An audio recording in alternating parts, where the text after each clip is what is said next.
Naitwa Engineer Alphonse Bikulamchi, afisa madini mkazi mkoa wa Ruvuma. Shughuli za sekta ya madini katika mkoa wa Ruvuma zimegawanyika katika maeneo mbalimbali, ikiwemo ni kuanzia katika shughuli za utafiti, yani utafutaji wa madini, mineral exploration, shughuli za uchimbaji madini, mining, na shughuli za mchakataji au uchenjuaji madini kwa maana ya mineral processing.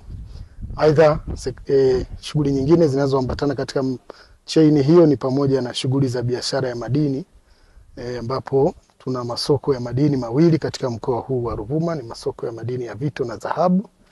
Lakini pia tuna eneo la mauzo ya makaa ya mawe kwa maana ya selling point katika eneo la Kitai, na pia katika vijiji vya Paradiso ambapo makampuni ya makaa ya mawe yanafanya biashara ya makaa ya mawe katika eneo hilo.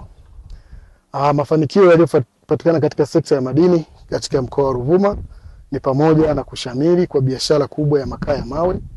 Kama mnavyofahamu, makaa ya mawe ya mkoa wa Ruvuma yana ubora wa hali ya juu, na makaa haya yamekuwa yakiuzwa katika nchi mbalimbali, ikiwemo nchi zote za Afrika Mashariki kwa maana ya Kenya, Uganda, Rwanda, Burundi na DRC.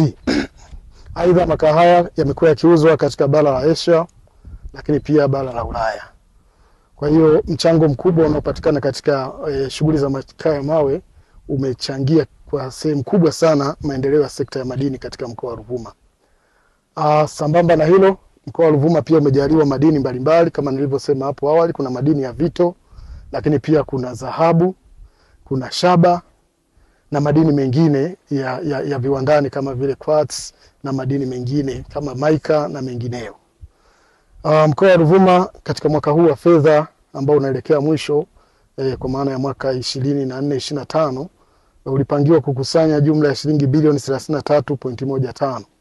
Hadi kufikia sasa, mkoa wa Ruvuma umekwisha kusanya jumla ya mapato bilioni 32.5, ikiwa ni sawa na ufanisi wa 98%. Ni matumaini yangu kwamba katika kipindi hiki kifupi cha miezi miwili iliyobaki, kwa maana ya mwezi wa 5, wa 6, lengo lililowekwa la kukusanya bilioni 33.15 litalifikia na kuvuka.